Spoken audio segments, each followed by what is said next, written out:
gracias por estar aquí. Retomamos en la Sociedad Bilbaína los eventos de Value Bilbao, que algunos quizás recordaréis antes de la pandemia. Hice un propósito de traer y dar a conocer en la Sociedad Bilbaína a los gestores más importantes que había en España, gestores de fondos de inversión.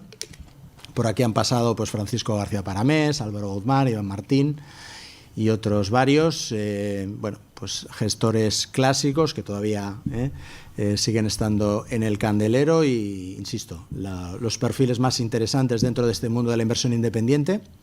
Después con la pandemia pues tuvimos que interrumpir estos eventos. A la vuelta de la pandemia pues fui un poquito perezoso a la hora de retomarlos. Pero bueno, pues siempre estaba con la idea de hacerlo y con un formato, en este caso, diferente, ¿no? Ya, digamos, se habían agotado los grandes inversores nacionales, pues ya los habíamos traído a todos y ahora teníamos que traer a la cantera, ¿no? Y en el día de hoy todavía quise dar un giro un poquito diferente porque, aparte de un fondo de inversión y al gestor y el presidente de la gestora de Tesis Internacional, pues quise también traer nada menos que al CEO de una compañía cotizada en bolsa. Entonces, tuvimos varias ofertas, desde el CEO de Iberdrola, el BBV y 480, y al final nos decantamos por 480, que es una empresa pequeñita, con Alfredo Cebrián, fundador y CEO a la cabeza, que tiene una historia muy bonita que contar. Cotiza en el BME Growth. Ya nos explicarás el mercado y las características que tiene. Fueron unos valientes porque salieron a cotizar en bolsa cuando facturaban 6 millones de euros. Que uno piensa, bueno, pues las empresas que cotizan pues tienen que ser grandes monstruos, con grandes facturaciones. Bueno, pues ellos se animaron a salir al mercado con esa facturación. Luego, como capítulo anecdótico, pues bueno, ya nos contará él también, porque yo creo que debes de ser el administrador más joven de España. No, lo fui. ¿O lo fuiste? Bueno, ahora ya no. Y bueno, creo que va a ser una historia interesante pues de conocer y que nos cuenten pues el mundo de la inversión desde la perspectiva de ser el responsable, el CEO de una compañía cotizada, ¿no? Y posteriormente pues hablaremos con un fondo más tradicional, Tesis Internacional, con su presidente César Sala y con Antonio Fernández, su gestor. Son una gestora de Zaragoza que se está constituyendo como gestora, lo cual a mí me encanta porque al final todo es Madrid, Barcelona. Las pocas gestoras que teníamos en Bilbao están siendo adquiridas por grupos madrileños y bueno, que todavía haya iniciativas como la de César y su compañía de montar una gestora en Zaragoza, que va a ser la segunda gestora. Él dice que es la tercera, pero claro, la primera es Ibercaja. Yo a las grandes entidades no las... esos juegan a otra liga, ¿no? Entonces, y están ahora en pleno proceso de creación ante la CNMV de la gestora. Y bueno, sacaron un producto al mercado hace año y medio, cuyo responsable es Antonio, que nada menos que el año pasado obtuvo una rentabilidad del 40%. Ya sabemos que rentabilidades pasadas no son garantía de rentabilidades futuras, ni mucho menos, pero bueno, que les quiten lo bailado, ¿no? Así que nada, sin más, pues doy paso. Vamos a estructurar la sesión, media hora de presentación de 480, otra media hora de Tesis Internacional. Dejaremos pues unos 20 minutos para Q&A, para preguntas y respuestas, y luego pues esperemos ser puntuales a las 8:30 y serviremos un lunch y bueno, y quien quiere ir a ver el partido pues también que vamos está invitado a ello. Evidentemente, simplemente brevemente, es decir, hay una cosa que a mí me encanta, estaba pensando cuando, es decir, a mí una manera bastante de andar por casa de explicar lo que es la inversión es invertir consiste en poner a trabajar el ahorro que tanto cuesta haber generado durante muchos años, trabajo, etcétera, etcétera, ¿no? Entonces, al final, si el ahorro no lo mueves, pues por el efecto inflación, pues cada año va perdiendo valor. Entonces, ponerlo a trabajar es una manera bastante sencilla de explicar el concepto de la inversión. Si dentro de la inversión lo enfocas desde el punto de vista de la inversión en renta variable, de invertir en compañías reales que generan, o O sea, frente a lo que es la inversión en renta fija, lo de prestar dinero a otros, pues es un tema, bueno, quiero decir que es un modelo de inversión también perfectamente aceptable, pero bueno, yo, por ejemplo, me gusta más invertir en economía real, invertir en compañías que generen retornos, que generen caja. Entonces existe la posibilidad de invertir directamente en las acciones cotizadas, como el caso de 480 BMW Group, otras muchísimas, o invertirlo a través de vehículos especializados de fondos de inversión, donde hay unos profesionales que se dedican a hacer esa labor de selección de las compañías por ti. Yo siempre suelo decir que aquel que invierte directamente en compañías, quiero decir, es absolutamente esencial para poder invertir, tener una valoración previa de aquello en lo que vas a invertir. Y para hacer esa valoración se tiene que tener conocimiento y luego tiempo. Hay gente que tiene conocimiento y no tiene tiempo, y hay gente que si directamente no tiene conocimiento, pues es mejor que dejar que la labor de valoración la hagan otros, ¿no? Y en este caso, pues el vehículo de los fondos de inversión. Pero bueno, que veáis que es eso. Son dos alternativas que tenemos los ahorradores de invertir directamente en compañías o invertir a través de vehículos de inversión. Y eso me da aquí pase para dar las gracias a Tesis por estar aquí. Y yo me gustaría empezar, bueno, tenemos a César Sala, presidente de la gestora, yo le llamo gestora cuando todavía no está creada, ¿no? Ahora nos vas a explicar. Y Antonio Fernández es el responsable, el gestor del fondo de inversión Tesis Internacional, que es el primer producto que han sacado al mercado. También una de las cosas que insisto mucho, quienes más o menos me han seguido, es decir, yo siempre recomiendo a todo el mundo, da igual de qué profesión seáis, da igual, o sea, la mayoría o todo el mundo somos ahorradores o deberíamos serlo, y quien no lo sea todavía ya está tardando, ¿no? Todo ahorrador debemos poner nuestro dinero a trabajar y por lo tanto debemos invertirlo. Y cuando surgen las dudas de ¿y en qué vehículo invierto? ¿En qué fondo de inversión invierto? Pues yo de esto no entiendo, porque soy médico, porque soy arquitecto, porque me da igual lo que sea. Yo siempre recomiendo a la gente, digo, mira, si es que tampoco aquí se trata, y además las charlas aquí intentamos que el nivel, digamos, pues sea un nivel perfectamente entendible a contar tesis, contar estrategias de inversión, incluso llevándolo al punto de, mira, no sé, ¿te cae bien esta gente? ¿Crees son gente fiable? Porque al final son ellos los que toman las decisiones también. Alfredo con su empresa, evidentemente, quien decide invertir en su empresa, pero los partícipes de los fondos de inversión al final están confiando su dinero a personas como Antonio, a personas como César, que son los que toman las decisiones que van a afectar a la rentabilidad de tu vehículo. Por eso, cuando hay gente que me dice, no, es que yo tengo en el fondo, bueno, no voy a dar nombres, pero los típicos americanos, no sé qué, tal, digo, bueno, ¿y quién es el gestor o gestora de ese vehículo? Ay, no tengo ni idea. Digo, bueno, pues yo si tuviera mi dinero invertido en un vehículo, me gustaría conocer, saber, haber escuchado, igual no personalmente, ¿no?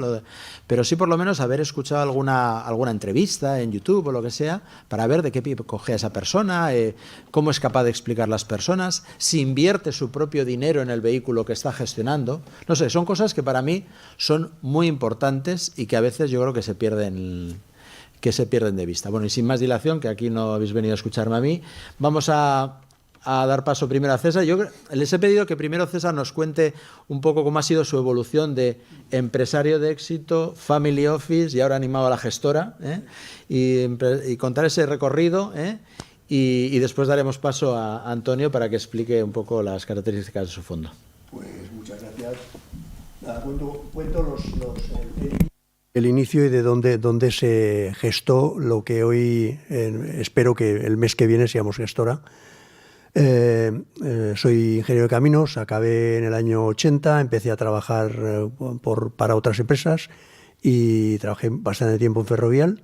Y en Ferrovial, pues la cualidad que tenía el patrón, que era don Rafael del Pino, era generar en sus empleados esta pequeña, te inoculaba el virus de las ganas de emprender. O sea, uno se sentía empresario simplemente por el hecho de de formar parte de la compañía. En fin, este virus, en mi caso, se desarrolló en el año 93, que arranqué con 2 socios más, Ciopsas y Socia. Esto es un holding hoy de infraestructuras de tamaño medio. Empezamos los tres éramos ingenieros de caminos, somos ingenieros de caminos, empezamos a hacer obra civil, a continuación hicimos infraestructuras con otros modelos de negocio como podían ser concesiones de autopistas, otro tipo de infraestructuras como energía renovable, fotovoltaica. Hicimos también, o hemos hecho bastante inmobiliaria, y yo hasta el año 2016 fui el consejero delegado del grupo. En el año 2016 yo salgo como consejero delegado, aunque mantenemos la inversión financiera dentro del grupo CIOPSA, y empezamos a desarrollar otro tipo de infraestructuras como puede ser la venta de combustible al detalle, en gasolineras, ¿no? Gasolineras automatizadas y tal. En fin, el caso es que son compañías o tipos de compañía que son generadoras netas de caja. O sea, son modelos de negocio que en general, si las cosas se hacen razonablemente, generan más caja que ideas de inversión. Esto se produjo especialmente en el año 2012, cuando las infraestructuras en España pasamos por la crisis y pues a nosotros en CIOPSA pues nos pilló con la caja repleta, y que estaba pensada para seguir, como dice Alfredo, para seguir creciendo en el propio negocio, pero de repente nos desaparecen las oportunidades de inversión. Entonces, es en ese momento que los accionistas de la compañía decidimos repartir dividendo, y ese dividendo, como cualquier liquidez, pues no se puede, o sea, tienes que, además de generarla, la tienes que invertir. Es una necesidad que había empezado en el año 98, cuando de la mano del asesor financiero que teníamos en ese momento, que era Deloitte, nos llevaba de la mano, o me llevó de la mano, porque ya se había generado esta necesidad, me llevó de la mano para ver diferentes gestoras, ¿no? Entonces, en el año 98, pues mi ignorancia respecto a los destinos que podía tener la liquidez de una compañía que tenía liquidez ociosa, pues era muy grande. Y me acuerdo que se llama Paco Cordero. Paco, pues preséntame lo que consideres para que yo, desde tu manera de ver el negocio, a ver qué... Y me presentó tres tipos de inversora. Una que para mí fue incomprensible, que era, vamos, no digo el nombre, veía, la verdad es que yo no entendía de inversión, pero sí de ganas de trabajar, y allí aquello me pareció, no era para mí. En otra, lo mejor que tenían era el champán, que la verdad es que el champán era estupendo. Y en la tercera, que fue al llegar a Bestinver, la tercera vi a Paco García Paramés, que desde entonces tenemos una muy buena amistad, preocupado porque en ese momento salía a cotizar, me acuerdo que era Natraceutical, y ellos estaban pendientes de tal, cómo salía aquello, y yo entendí aquello. Oye, mira, estos trabajan en cosas, me han contado un modelo de inversión que entiendo, comprar barato, vender caro, que era lo mismo que hacía yo. Lo que pasa que yo vendía obra civil, y desde entonces pues hasta la fecha. La generación de caja en todas las compañías, aunque el empresario no lo reconozca, no deja de ser una necesidad permanente de inversión. O sea, es decir, como empresario puedes hacer o bien tener ideas, que es el caso de Alfredo, que tienen un crecimiento exponencial dentro de su compañía y por lo tanto necesita caja. Si es un modelo de negocio un poco más maduro, como puede ser la obra civil o como puede ser pues ahora gasolineras, o en fin, en ese momento es muy probable que la generación de caja sea superior a la generación de ideas. Y entonces te ves en la necesidad, en la obligación de o bien nuevas inversiones en el producto que tú haces, que en este caso no se daba, o sea, o se da con otra velocidad, o bien un reparto de dividendo, o bien inversión en otros productos, como pueden ser, en mi caso, yo la alternativa que vi fue fondos de inversión. Entonces, el caso de reparto de dividendos viene a ser lo mismo, porque cuando subes el dividendo lo subes o bien a una persona física o bien a un holding familiar que tiene exactamente el mismo, entre comillas, problema. O sea, es decir, dónde colocar esa liquidez. Es una cuestión que tienes que enfocar tarde o temprano. Nosotros en el año 2000 siempre hemos ido invirtiendo en general en fondos de inversión convencionales o capital riesgo más recientemente. Pero en el año 2018 decidimos que, después de tantos años de ver gestores, de conocer gestores personalmente y de estar en la industria de la inversión, pues bien valía la pena hacerlo por nuestra cuenta. Entonces, en 2018, desde el Family Office, apartamos una cantidad para invertir directamente en compañías. Realmente era para nosotros una actividad marginal porque nuestra actividad industrial no nos dejaba mucho tiempo para esto. Y es una actividad que hicimos del 2018 al 2021 y fue en octubre del 2021 cuando ya, pues esto hay que profesionalizarlo, entonces yo me pongo a buscar gestores o posibilidad de incorporar un gestor, preparo una serie de entrevistas, entrevisto del entorno de 70 personas y de este destilado es donde se incorpora Antonio. Antonio se incorpora en el Family Office para gestionar la cartera de compañías que se inicia en el 1 de marzo del 22.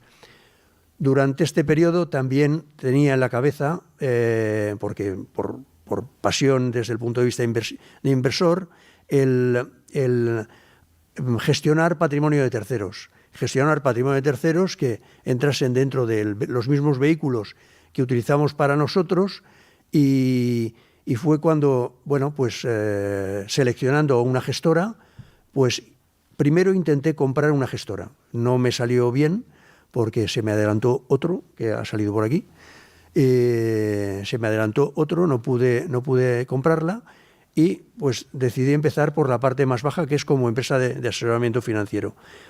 Empresa de asesoramiento financiero que además promueve un fondo y entonces lo que tienes que hacer es seleccionar una gestora para que la gestora haga la tarea, digamos, desde el punto de vista, digamos, administrativo, fiscal, depositaria, etcétera. Bueno, pues eso ocurrió durante el año 23, en que seleccionamos a Anbank como gestora y lanzamos el fondo que nosotros impulsamos y salió al mercado el 20 de septiembre del 23. Desde el 1 de marzo del 22, que se incorpora Antonio, hasta el 31 de diciembre del 22, el resultado del fondo, digamos, del Family Office fue exactamente de menos el 21%, 21, algo.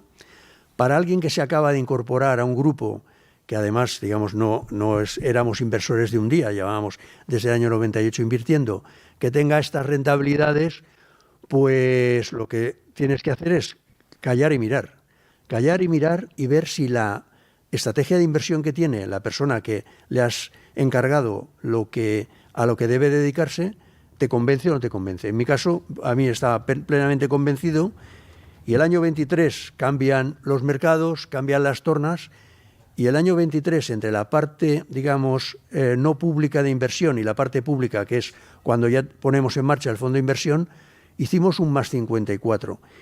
Y en el año 2024, que ha sido también un año excelente, pues hicimos un más 40.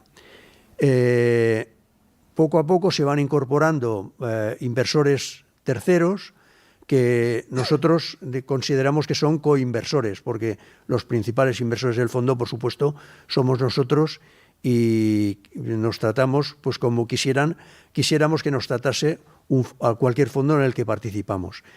En fin, hasta hoy y con el proceso, digamos, de conversión en gestora, pues en este momento lo estamos iniciando.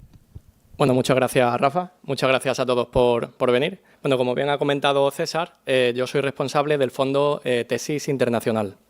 Entonces, bueno, esta es la evolución del fondo. Realmente la rentabilidad es de un 50%, falta la última caída, que no está actualizado el gráfico, que en una semana prácticamente pues ha caído un 8 o 9% y se ha puesto alrededor del 50%. Empezamos en septiembre del 23 y hasta creo que está aquí, bueno, hace 2 o 3 semanas, pues la rentabilidad era del 60, ahora es del 50, que realmente es una rentabilidad muy alta, pero que en bolsa no es algo extraño. Es decir, tener una rentabilidad del 50% en año y medio no es algo nada raro. También hay periodos, como en 2022, que la bolsa puede caer un 20, un 30, incluso a veces más, como veremos en alguna diapositiva. Al final, la media de mercado en el S&P 500, que son las 500 empresas más grandes de Estados Unidos, suele estar en torno al 10%.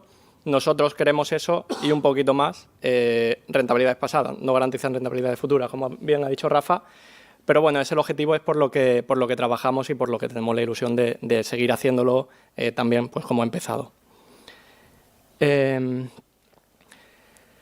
Voy a empezar hablando sobre un concepto sobre el que baso toda la toma de decisiones, que no es otro que el coste de oportunidad. Es decir, el coste de oportunidad es el coste que tenemos entre elegir una alternativa o elegir otra. Es decir, podemos elegir una carrera como medicina o elegir otra completamente diferente. Si elegimos medicina, no habremos aprendido, habremos dejado de saber pues, otro tipo de habilidades. Podemos elegir ahorrar o no ahorrar. Si ahorramos, pues en 10 años tendremos un mayor patrimonio que si decidimos gastar todo el dinero, ¿no? En las inversiones ocurre exactamente lo mismo. Es decir, yo puedo invertir en una compañía o en otra. Al final, los recursos son limitados, yo tengo que poner el dinero donde allí creo que hay más valor. Al no ponerlo en otra o en otras alternativas, voy a perderme algo que puede ser mejor que donde yo estoy invirtiendo o no. Entonces, mi trabajo es evaluar que realmente estoy invirtiendo en las mejores opciones que ofrece el mercado. Por poner en perspectiva esto respecto al ahorro e inversión, pues he querido poner una tabla sobre interés compuesto, que muchos ya conoceréis, de qué ocurriría a un inversor o a una compañía que tiene más caja que ideas, como comentaba César, que invirtiera en el momento inicial 100.000 euros y luego 12.000 euros al año, pues durante 20, 25, 35 y 40 años, ¿vale? Desde el 0% al 20%. Bueno, pues invierte al 0%, evidentemente, lo que consigue pues es lo que ahorra. En 20 años, 100.000 euros invertidos más 12.000 al año, pues acumularía 328.000. ¿Qué ocurre si ese capital lo invierte al 10%? Pues que esos 328.000 euros invertidos acumularían una valoración final de 1.286.000 euros.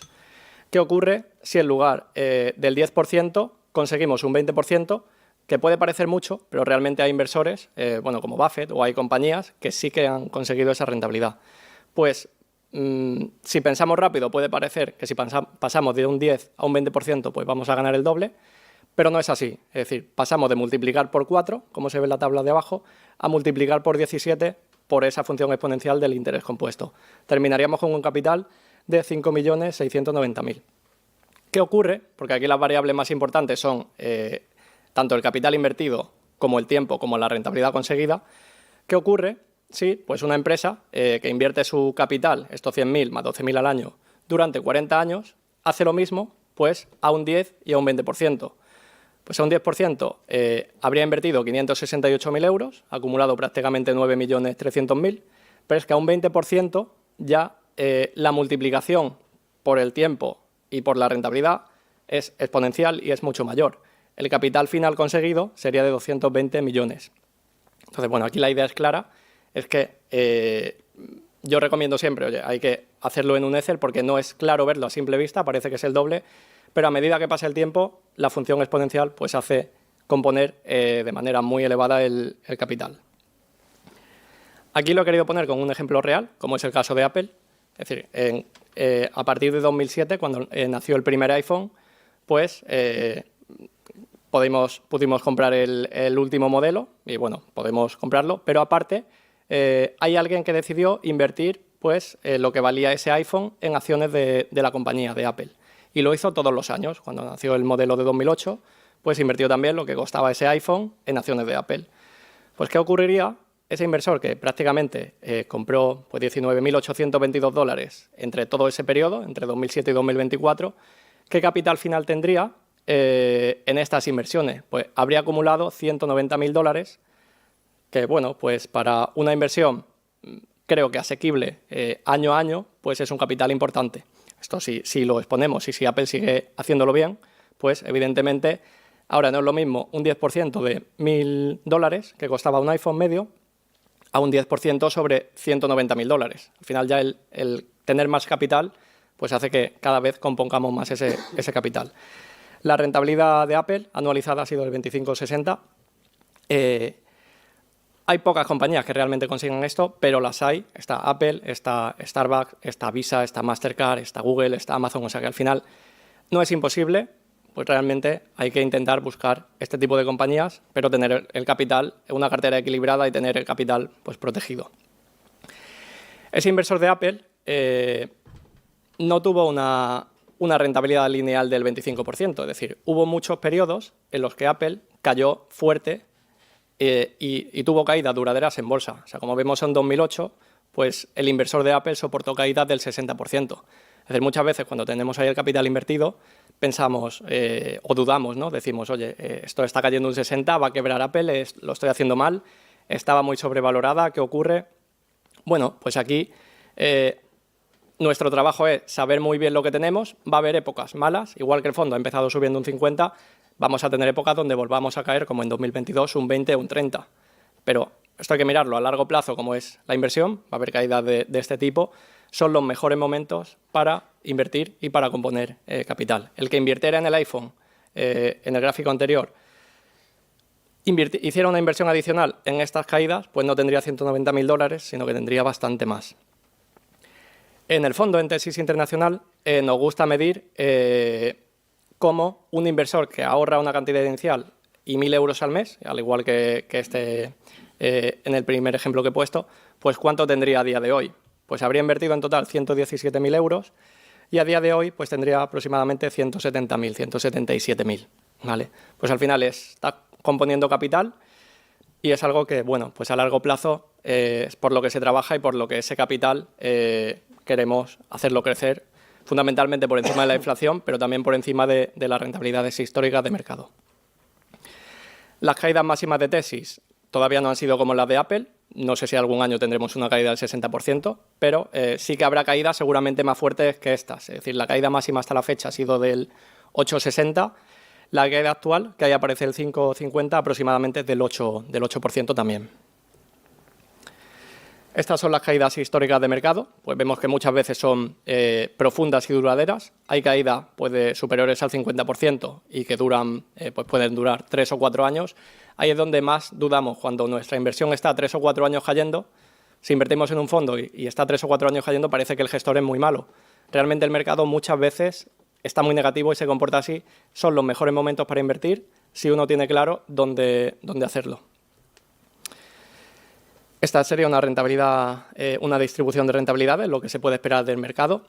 La línea roja del centro separa lo que son rentabilidades negativas hacia la izquierda, cada año natural, pues que sostiene una rentabilidad negativa, y hacia la derecha, rentabilidades positivas. Es decir, lo normal o lo más frecuente es que el mercado tenga una rentabilidad de entre el 10 y el 20% en años naturales. En este gráfico, bueno, pues hemos puesto la probabilidad de perder dinero en bolsa con el paso del tiempo. Entonces, si invertimos un mes, la probabilidad de perder dinero sería del 40%. Invertimos un mes en el S&P 500. ¿Esto por qué? Bueno, pues a la empresa la inversión no le ha dado tiempo a reinvertir el capital, a crecer, a generar beneficios, pues es más probable que se pierda. Si mantenemos esa inversión, a medida que pasa el tiempo, pues empieza a ser más improbable perder dinero. Cuando han pasado 3 años, la probabilidad de perder dinero es del 22% y la de ganar dinero pues aproximadamente del 80%.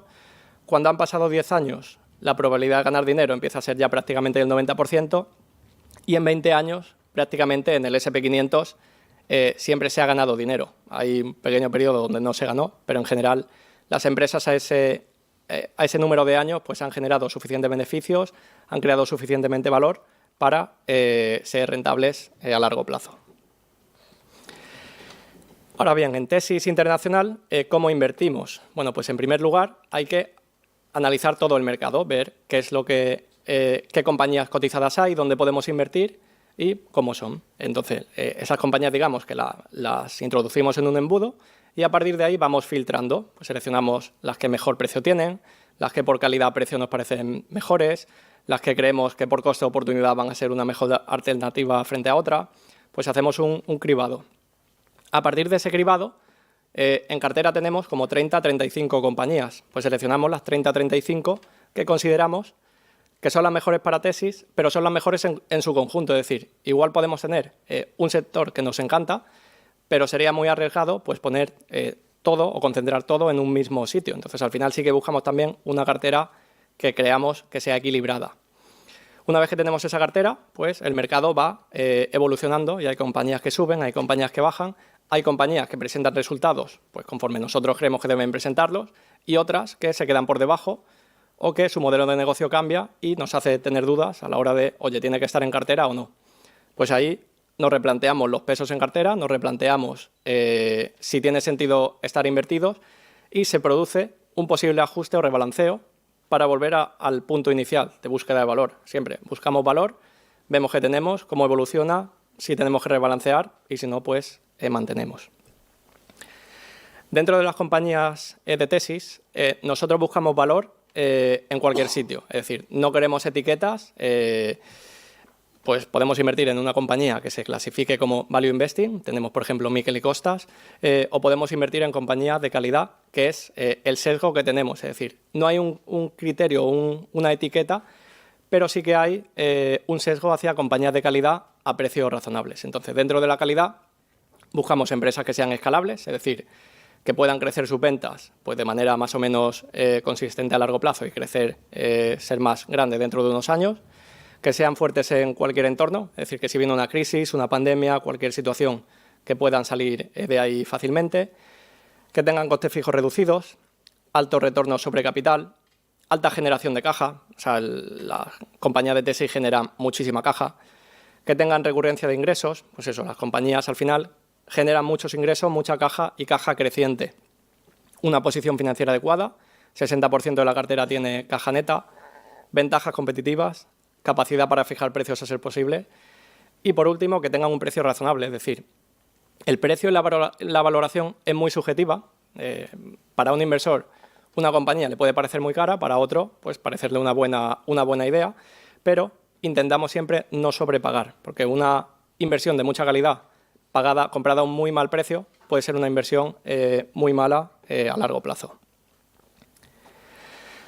Sobre este tema de la valoración, pues podemos ver a Microsoft. Microsoft en el año 2000 ya era una empresa magnífica, en la que, como se ve en el gráfico de la derecha, no paraba de crecer en ventas. Entonces, veías una compañía que solo crecía, que tenía ventajas competitivas, tenía el sistema operativo Windows, que bueno, prácticamente es un monopolio. Sin embargo, el que invirtió en el año 2000 pensando que era una empresa magnífica y que por eso solo iba a ganar dinero, pues estuvo 16 años con su inversión en negativo. Entonces nosotros intentamos no sobrepagar por este motivo, no queremos ninguna inversión tan mala como esta en esa época y no solo miramos la calidad, sino que intentamos pues, comprar a precios razonables. Claro, una valoración razonable pues, depende también de la empresa. No se puede valorar una empresa que tiene mucha incertidumbre, que tiene muchos competidores, que compite frecuentemente por precios contra otra, como Microsoft, que si el año que viene quiere subir su paquete Office un 7%, pues decide subir un 7% y el 99% de los clientes va a pagar eso. Entonces, el año que viene en esa línea de negocio gana un 7% más. No se puede comparar con una empresa como, por ejemplo, aquí Hermès, que es una empresa de muchísima calidad, vende lujo, que cotiza, pues si la media de mercado pues, está en 15-16 veces digamos, capitalización entre beneficios, Hermès ha cotizado, en los últimos 10 años cotizaba a múltiplo prácticamente de 32 y en ese periodo su rentabilidad ha sido muy superior al mercado, ha conseguido un 25% de rentabilidad, que es un 804% de retorno. O sea, como vemos aquí, no solo Apple consigue un 20% o 25% anualizado, sino que hay compañías como Hermès, que también lo han conseguido, pagando por ella un múltiplo de 32 veces. Respecto a la liquidez, estamos prácticamente invertidos. Si vemos ideas, pues no creemos en el market timing, entonces mientras veamos ideas, y creo que siempre suele haber oportunidades en general, en algún momento puedan haberlas, pues ahí estaremos igual con algo de liquidez, pero mientras veamos el mercado, que a 10 años pues vamos a tener ese retorno objetivo de superior al 10%, pues, bueno, pues vamos a estar invertidos. Por hablar de alguna compañía que tenemos en cartera, pues bueno, puedo hablar de Booking, que es una empresa que en los últimos 20 años ha obtenido un 31% de retorno, que es un 22.427% de rentabilidad. Capitaliza 165.000 millones. Yo creo que el negocio es conocido, es al final un intermediario entre hoteles y el usuario que quiere hacer el uso de ese hotel, pero también tiene más servicios como alquiler de coches o, bueno, ahora está también venta de billetes de avión o alojamientos tipo Airbnb. La compañía tiene una deuda muy pequeña, genera 8.500 millones de caja, crece en torno al 7%, y en 2028 se espera que su múltiplo EV Free Cash Flow sea de 11-12 veces. Entonces, bueno, pues nosotros estamos cómodos ahí. Es una empresa que, como se ve en el gráfico de la izquierda, hay una caída de ventas en la pandemia, en mitad del gráfico en 2020, pero incluso en ese año la empresa prácticamente no tuvo pérdidas por su modelo de negocio de costes fijos muy bajos. Es decir, cuando vino la pandemia y la empresa dejó de vender, Booking, al ser una plataforma, pues ingresaba menos, pero gastaba, su estructura de costes es muy baja, no entró en pérdidas por ese motivo. Hay otro tipo de compañías, como pueden ser industriales, que tienen que mantener fábricas, tienen que mantener una estructura de costes muy alta, que si viene una crisis rápidamente entran en pérdidas. Pues nosotros también intentamos, oye, en una situación mala queremos seguir ganando dinero. En este caso lo hicimos con Booking. Booking también, la caja que genera, le faltan ideas, digamos, pero tiene muchas opciones. Puede repartir dividendos, que últimamente ya ha empezado a dar dividendos, puede comprar otras empresas o puede comprarse a sí misma. Booking ha comprado acciones de la propia Booking, desde 2014 pues ha comprado un 30% de la propia compañía. Esto, comprado a buen precio, para el accionista actual pues es algo muy, muy positivo.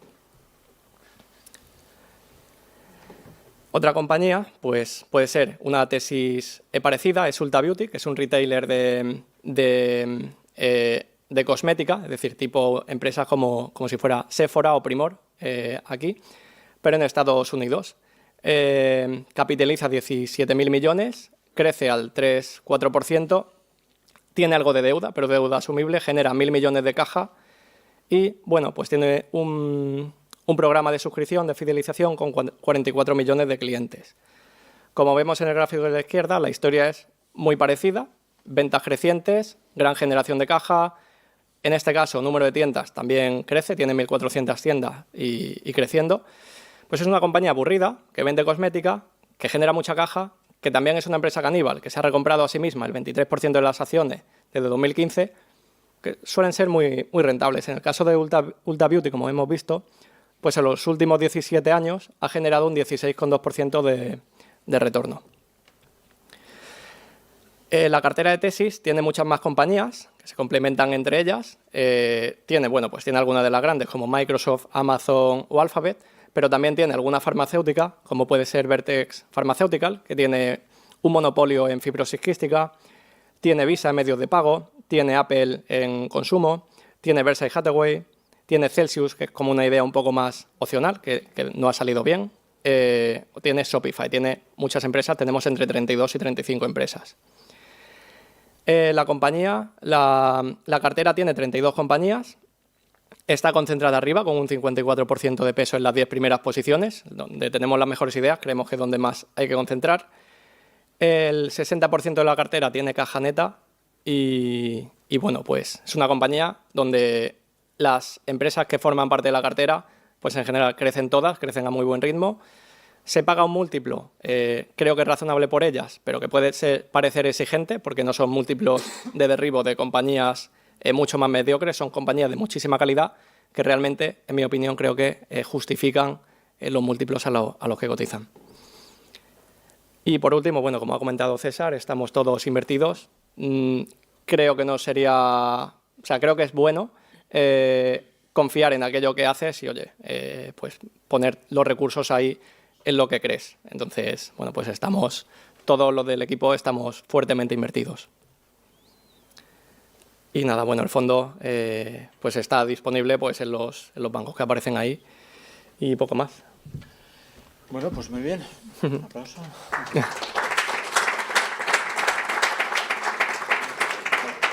Hemos sido bastante rigurosos con el tema del tiempo, con lo cual dejamos ahora espacio para preguntas.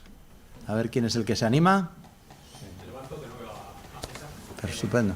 Cuando valoráis una empresa para invertir, ¿hasta qué punto tenéis en consideración la macro? Creo que estoy aquí en un entorno más micro o de análisis bottom-up, pero creo que si se puede expresar en porcentaje. Bueno, a ver, espera, que igual para la grabación... La pregunta es para mí, pero más debería ser para Antonio, porque, vamos, ya te anticipo lo que te va a decir, pero bueno, que te lo diga él. Que te lo diga él. Sí. A ver, la macro evidentemente está muy en cuenta y cualquier cosa macro que ocurra afecta a los mercados. Por ejemplo, ahora se está hablando mucho de los aranceles, de todo lo que puede ocurrir, o cuando hay una situación geopolítica pues muy adversa como la guerra en Ucrania, pues o sea, se generan conflictos, incertidumbre que a los inversores no les gusta y eso en las valoraciones y en la bolsa pues tiende a reflejarlo rápidamente. ¿Pero qué ocurre? Al final, dentro de las 32 compañías que tenemos en cartera, son compañías con modelos de negocio muy diferentes que se van a adaptar a aquello que venga. Es su negocio, es su necesidad y nosotros formamos parte de ese negocio. Entonces, nosotros buscamos compañías que independientemente de la macro sean fuertes y si viene una guerra, si viene una pandemia como Booking, que le cayó el negocio mundial y siguió generando dinero, pues queremos estar cómodos ahí. Entonces, la macro pues va a generar mucha incertidumbre y en algún caso nos puede afectar más o menos, dependiendo del caso. Pero lo interesante es construir una cartera que sea robusta ante cualquier cosa que venga. Entonces, la macro la miramos de reojo y la miramos, pero no somos inversores en macro, sino que vamos compañía por compañía pensando, oye, puede pasar tal cosa en tal mercado, puede haber un riesgo regulatorio, puede cambiar las leyes, puede pasar algo. Estamos cómodos ahí. Si estamos cómodos, pues es candidata a estar en cartera. Mira, esa es la visión más técnica. Mi visión como inversor es que los mercados, en general, la gente no va de rebajas. Cuando llegan las rebajas de enero, todo el mundo va a comprar ropa, pero la bolsa es el único mercado que no vende bien en rebajas. Eso es curioso. O sea, quiere decir, situaciones como la actual, en la que baja el mercado, te ofrecen oportunidades excelentes. O sea, lamentablemente el COVID, que fue durísimo, pero permitió la compra de compañías excelentes a precios de derribo y que eran compañías que, bueno, la historia ya lo dice, que hoy venden un montón y que ofrecieron oportunidades excelentes. O sea, la ventaja del mercado es que tú a las 9 de la mañana o a las 6:30, cuando abre Estados Unidos, te ofrece lo que tú quieras. O sea, te ofrece buenos precios de compra, buenos precios de venta. O sea, es un mercado abierto excelente. Y situaciones de macro que están poco relacionadas con la marcha de las compañías, en ocasiones lo que te generan son, a ver, desde el punto de vista de negocio de la gestora, el hecho de que caiga el patrimonio pues va en contra de los números de la gestora, pero nosotros somos partícipes fundamentalmente. Entonces, como partícipe, lo que te anima es, oye, si esto me lo han puesto estupendo, pues es un momento de reinvertir excelente. O sea, hay un sistema que contaba Antonio antes de inversión, que es hacer inversión periódica. La inversión periódica tiene la ventaja que descorrelaciona tu momento de inversión con el momento del mercado. Pero si además de esta inversión periódica tienes la templanza de que en los momentos de máxima caída es cuando tú pones el acento en tu inversión y tienes una parte de liquidez reservada para los momentos de caída, pues la historia ahí lo que dice es que tienes un éxito casi asegurado. Asegurado del todo no hay nada. ¿Vale? Es mi opinión como inversor de largo plazo, desde hace muchos años. Yo me refería más en lugar a macro global, a macro sobre una compañía, por ejemplo. Están valorando invertir en una compañía automovilística de Hungría, que sus principales beneficios vienen de Suecia. ¿Hasta qué punto tienen en cuenta el crecimiento actual en Suecia, presente y futuro? Claro, Gracias. depende de la compañía. Pues si hay una que está muy expuesta a un mercado que enfrenta mucho riesgo regulatorio, pues o está muy barata de precio y puede tener sentido, porque incluso cambiando esa regulación, pues vamos a seguir ganando dinero, o si realmente vemos algo que no nos gusta, pues en macro, pues también lo valoramos o lo tenemos en cuenta. Así es eso.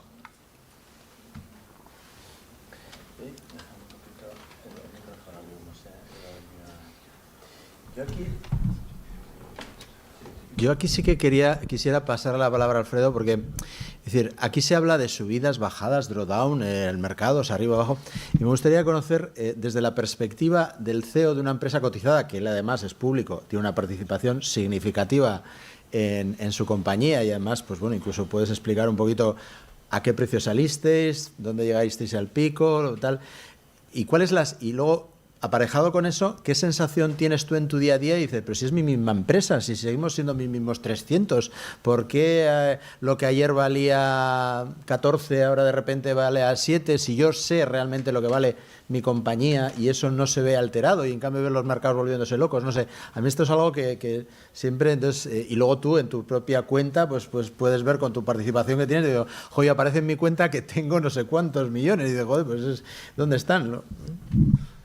Sí, al final estar en una compañía cotizada pues exige mantener la cordura y estar centrado en lo importante que es el negocio. La base de todo es el negocio, que el negocio vaya bien. Y luego pues, hay que poner algo de vista en la evolución de la acción, porque esa es la promesa de entrega de valor al accionista.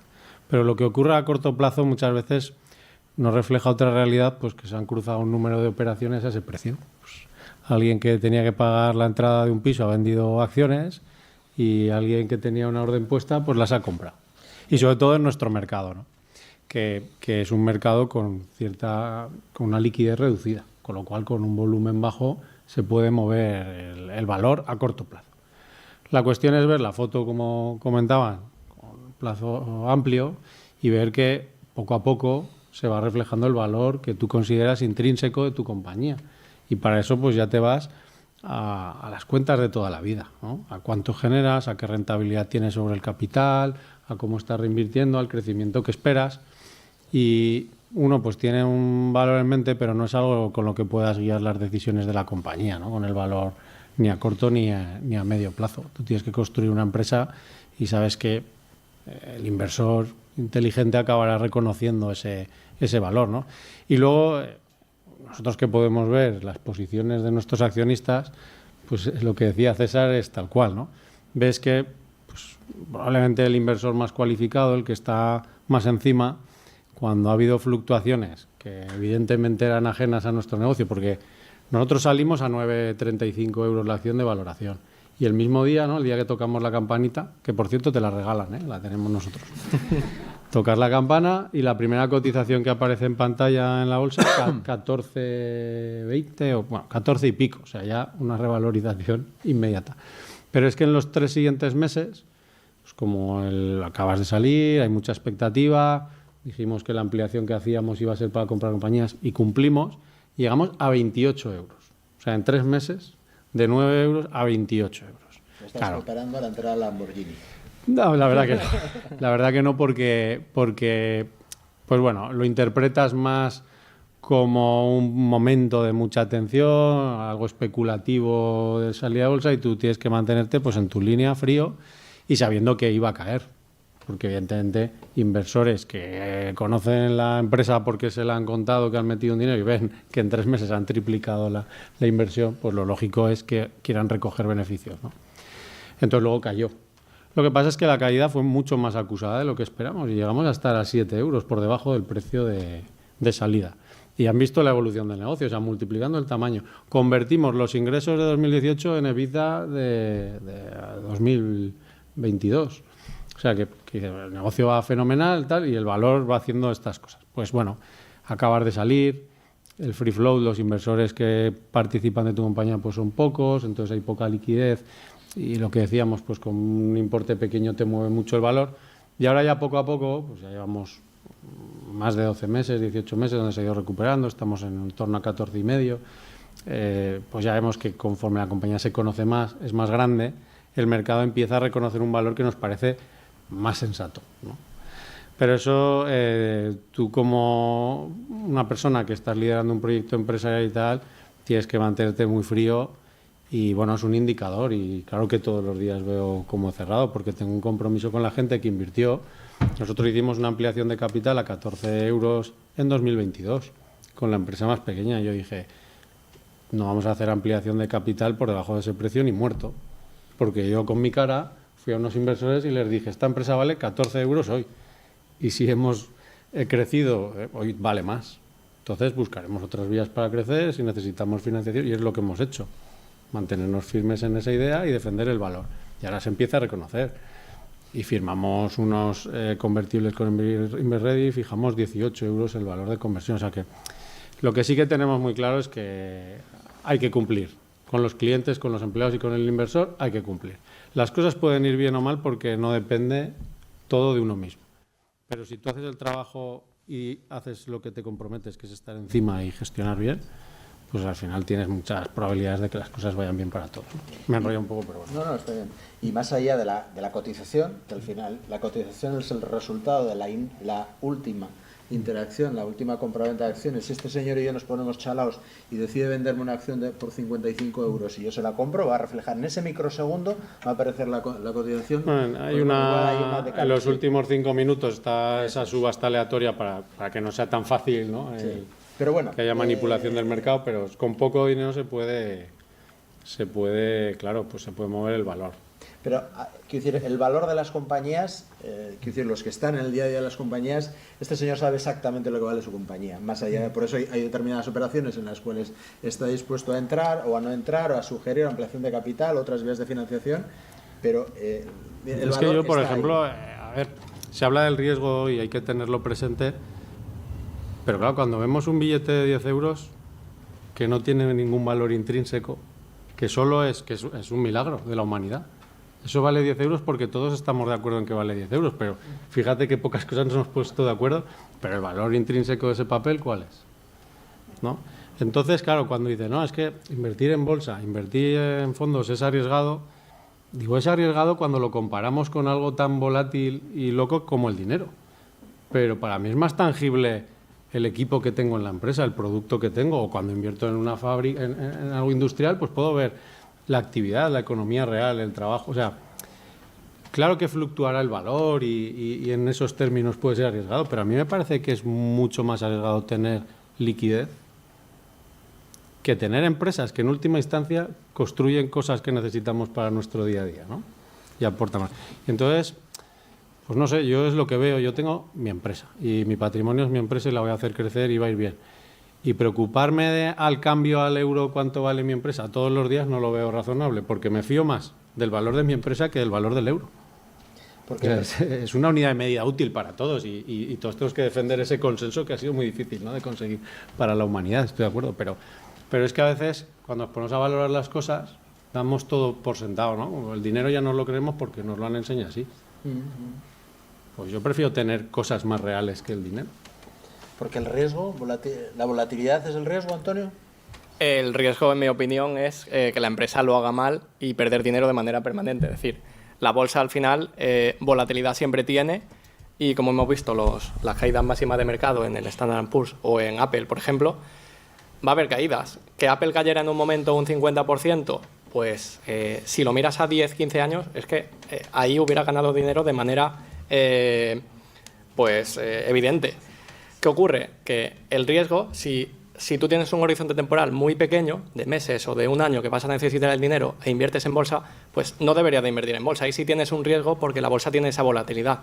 Si eres un inversor a largo plazo, que realmente ese dinero no lo vas a usar o es dinero que no necesitas, pues el riesgo, más que la volatilidad de mercado que siempre hay, es el riesgo de la inflación, de tener ese dinero líquido sin hacer nada y perdiendo valor año a año con el paso del tiempo. O sea, al final, nosotros la volatilidad la vemos como una oportunidad porque a la hora de construir la cartera y de buscar oportunidades, pues hay compañías que sus ventas no paran de crecer, pero si ha caído en bolsa, pues no sé, un 20 o un 30%, pues dan oportunidades para entrar en la misma empresa con los mismos fundamentales, pero un 30% más barato. Entonces, el mercado se pone de oferta, pues yo como inversor pues intento aprovecharlo.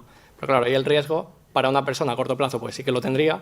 Para alguien que realmente no necesita ese dinero y va a muy largo plazo, pues es evidente que el riesgo es estar en la otra parte. Yo hay una cosa que apuntaría, que hemos visto empresas con crecimientos de doble dígito alto. Nosotros, como doble visión, como empresarios e inversores, en las empresas no tenemos este crecimiento, rara vez lo hemos visto. O sea, al principio sí, pero luego cuando las empresas maduran, que es como lo que suele suceder, estos crecimientos que hoy tiene el portfolio de la cartera que ha construido Antonio son de monstruos muy pesados, o sea, que pesan muchísimo, con capitalizaciones de 3 billones de dólares y que crecen como si fuera una empresa. Nosotros no crecemos a esta velocidad, ni en la constructora, ni en las gasolineras.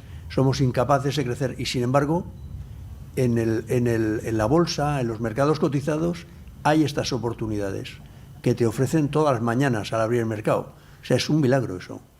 Lo único que tienes que hacer es estar seleccionándolos al precio que, cuando llega la volatilidad, como dice Rafa, tienes una oportunidad.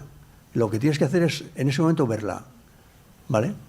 Es a lo que y tener claro el concepto de valor, lo que comentaba Alfredo. Es decir, él sabe lo que vale su empresa, es el billete de 10 euros. Es decir, es tan fácil como, si tenemos un billete de 10 euros y alguien nos lo compra por 12, se lo venderemos siempre, y si tenemos posibilidad de comprarlo por 8, lo compraremos siempre. ¿Por qué? Porque todos tenemos claro que hay comúnmente aceptado que el billete de 10 euros vale 10 euros. Entonces, con las compañías ocurre algo parecido. Hay que saber, hay que valorarlas, hay que tener claro lo que vale, y una que tengan lo que valen, invertir es la cosa más sencilla del mundo.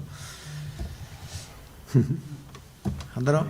Os quiero hacer una pregunta y media a cada uno de los dos. Muchísimas gracias, y antes de nada, sois súper top, unos resultados magníficos y una compañía magnífica.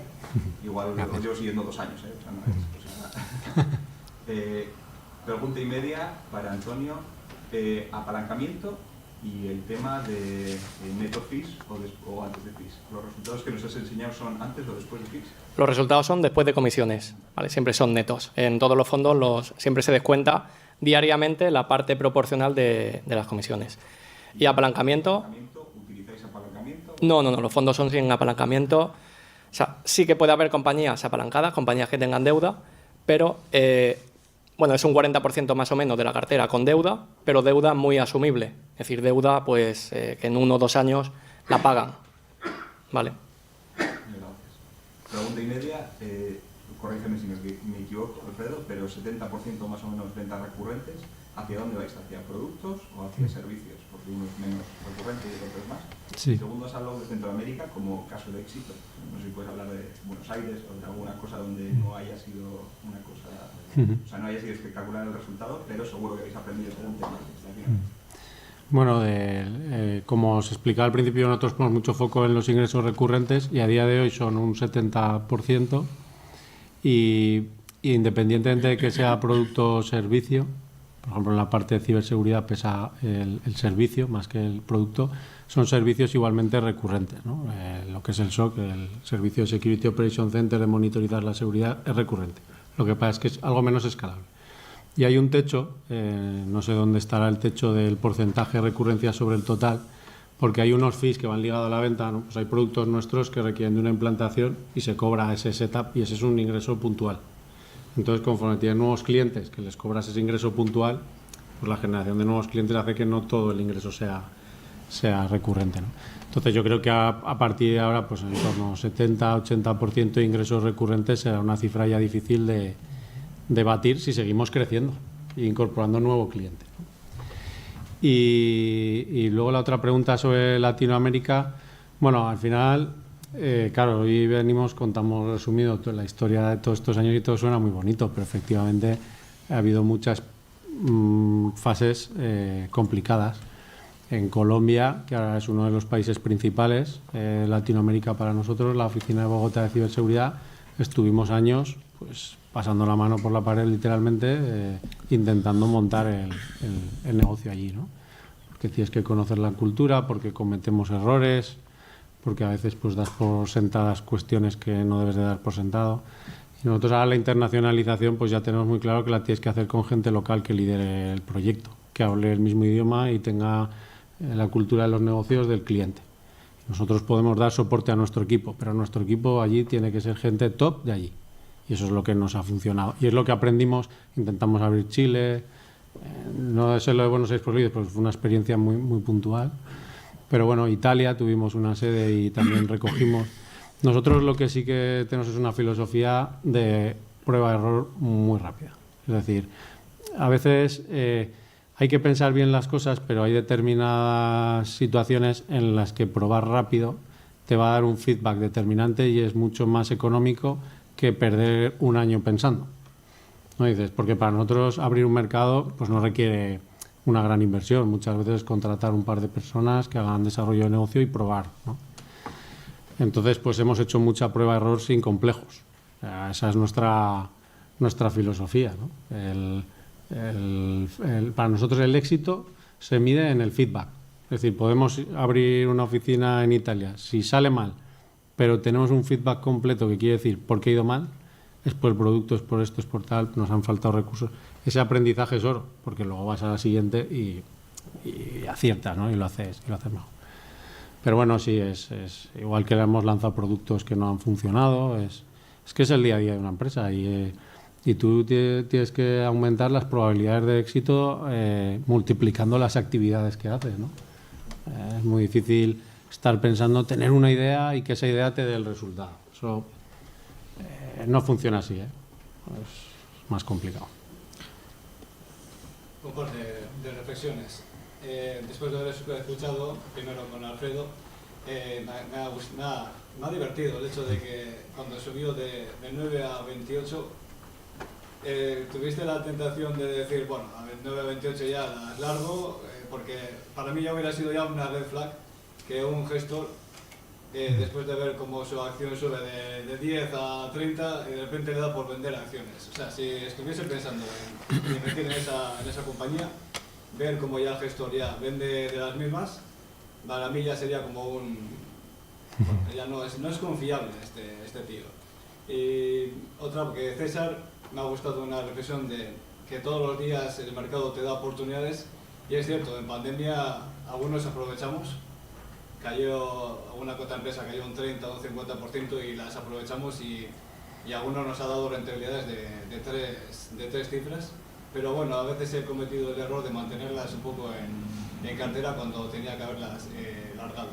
Y la pregunta como tal a los dos, básicamente, pero bueno, la tuya, ser tecnológica, ¿has pensado en el sector de la inteligencia artificial, si hay alguna oportunidad en cuanto a alguna otra empresa que pueda ser, no sé, puntera o que pueda haber algo interesante como tal? Y vosotros, si habéis pensado en Nvidia o el sector de inteligencia artificial también.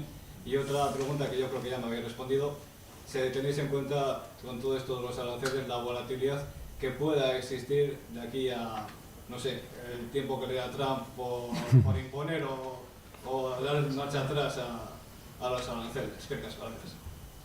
Bueno, si quieres... Bueno, has expuesto mucho, me centro en la pregunta, se me ha ido a mí... es la inteligencia artificial, sí, es un tema más de moda, ¿no? A ver, siempre que hay una innovación tecnológica de este tipo hay mucho hype, ¿no? Hay mucho ruido. Los players que como tal van a capitalizar el negocio de la inteligencia artificial, entendido como puramente inteligencia artificial, van a ser los grandes que estamos viendo, ¿no? Microsoft, OpenAI. Ahora lo que va a haber, pues seguramente pues oportunistas o empresas que van a aprovechar lícitamente, ¿no?, el tirón, prestando servicios más o menos avanzados. Pero la inteligencia artificial es un commodity, es una nueva materia prima, es como decir Internet, la luz eléctrica, la revolución de la experiencia de usuario con las interfaces visuales. Son herramientas que se ponen al mercado al alcance de todos, y hoy pues dos chavales que acaban la ingeniería de software de la universidad pueden salir y utilizar lo más puntero en inteligencia artificial casi de forma gratuita. Entonces va a transformar de forma transversal la forma de operar, el software, y nosotros cómo lo estamos incorporando es con esa visión. Nosotros estamos incorporando la inteligencia artificial como algo nativo dentro de todos nuestros productos. Porque poco a poco, como nos ha pasado con esto, nadie se acuerda exactamente cuando empezamos a ser tan dependientes del móvil. Empezamos a tener móvil con internet, pero al principio no lo usábamos mucho. Llegó WhatsApp, que en España la clave fue que era el SMS gratis, porque las operadoras cobraban 15 céntimos o lo que fuera por tal. Y luego llegaron los bancos y luego tal, y ahora ya pues todos los servicios estamos aquí. Pues con la inteligencia artificial lo que va a pasar es que la forma de interactuar va a cambiar, pero en todo, en todas las herramientas que utilizamos, en todos los dispositivos. Y las empresas tecnológicas lo que tenemos es que adaptar todo ese potencial lo más rápido posible a nuestros productos. Pero empresas como tal que me digan, nosotros hacemos inteligencia artificial, pues para mí es una consultora, que está muy bien, y que puede ser un buen negocio, pero es como la que me dice que programa. Lo que pasa es que ahora pues la tecnología que se utiliza es la inteligencia artificial. Y las empresas que de verdad tienen algo puntero, un desarrollo propio y tal, son tan pocas, realmente tan pocas en el mundo, que esa es otra liga, ¿no? 480 no va a poder.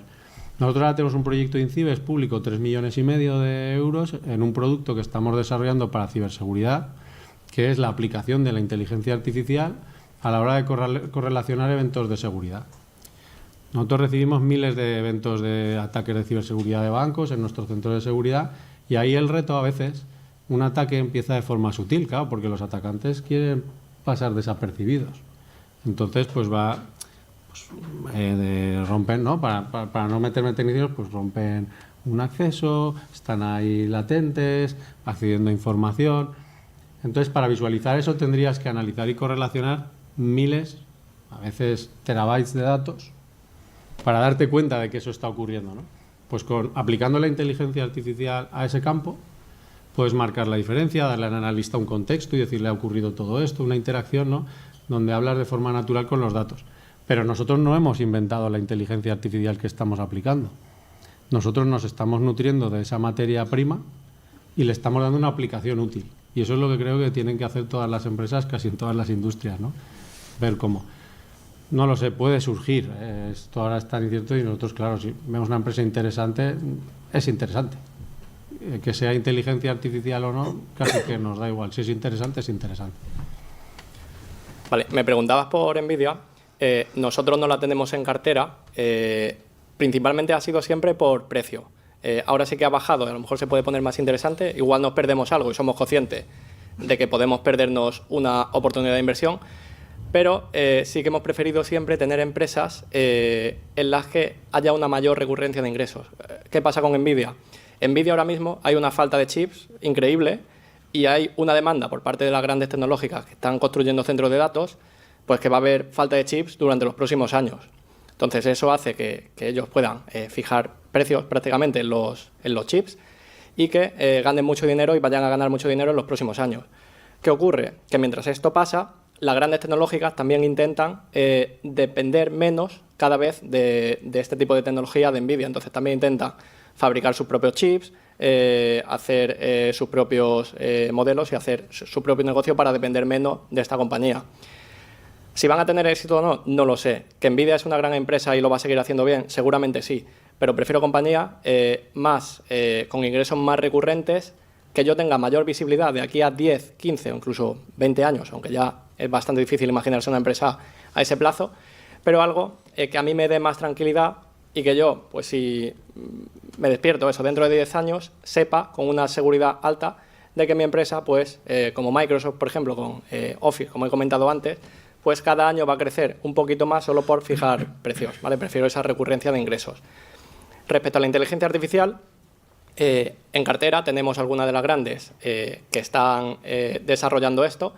Yo, en mi opinión, coincide con la de Alfredo, que se va a convertir en una commodity. Es decir, al final, las grandes favorecidas van a ser tanto los centros de datos donde se opera esa inteligencia artificial, como las compañías que la pueden utilizar para abaratar costes. Es decir, va a haber un montón de procesos que sean mucho más eficientes, que se hagan mucho mejor y que cuesten menos. Entonces ahí hay un montón de empresas que se van a ver beneficiadas.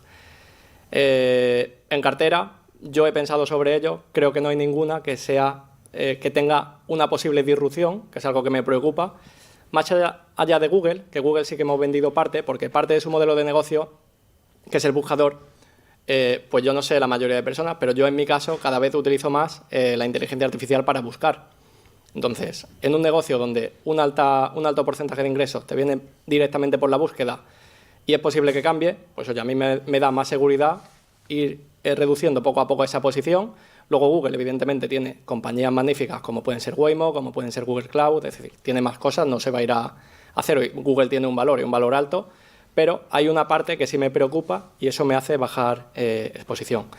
Sobre lo de Donald Trump, bueno, pues esa incertidumbre que genera o esos aranceles que puede poner en un sitio, que luego dice que no, que luego toma otra medida pues, que pueda parecer disparatada, nosotros, conociendo las carteras que tenemos en cartera, pues intentamos, conociéndolas bien, sabiendo lo que generan de negocio, sabiendo si son afectadas o no por los aranceles, que en general la mayoría pues no lo están. A lo mejor tenemos pues, Louis Vuitton, que sí que puede estar, tenemos Shopify, que es canadiense, que la parte de sus vendedores o los emprendedores que tienen una tienda online sí que se pueden ver afectados y en parte Shopify sus ingresos también, pero son posiciones en las que estamos cómodos y bueno, pues si eso hace que el mercado caiga y ofrezca oportunidades, pues aumentaremos posición allí donde mayor oportunidad se haya generado o buscaremos también fuera de la cartera si hay alguna empresa que ha generado un mayor potencial. Vale, muchas gracias. Bueno, yo creo que si no hay más preguntas, vamos a dar por clausurada el evento de hoy. Dar gracias, bueno, a Javier Rillo, no lo hemos escuchado. Él inteligentemente es el director financiero de 480. En realidad ha dejado aquí el protagonismo. para agarrarme de la pierna si me iba de la boca. Aunque más un marcaje que una participación.